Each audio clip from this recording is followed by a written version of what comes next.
Следствие отбирает только те доказательства, которые свидетельствуют против Чийгоза. Об этом заявил Николай Полозов, который защищает зампреда Меджлиса Ахтема Чийгоза.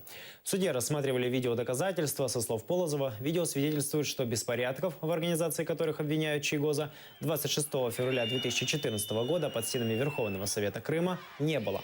На видео запечатлен момент агрессии со стороны участников пророссийского митинга. Однако прокурор не взял этого внимания. По мнению Полозова, это указывает на предвзятость обвинения. Один из этих лиц, мы его часто наблюдали, седой человек в кожаной куртке с меховым воротником. Если сначала он присутствовал, перед ополченцами стоял, то когда происходит давка, он оказывается в 5-6 ряду, то есть в том месте, откуда идет эта давка. Следствие за 3 года не потрудилось поинтересоваться, что это за человек.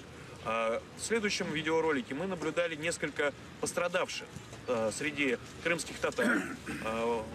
Мужчина пожилого возраста. Опять-таки следствие не установило, что это за пострадавшие.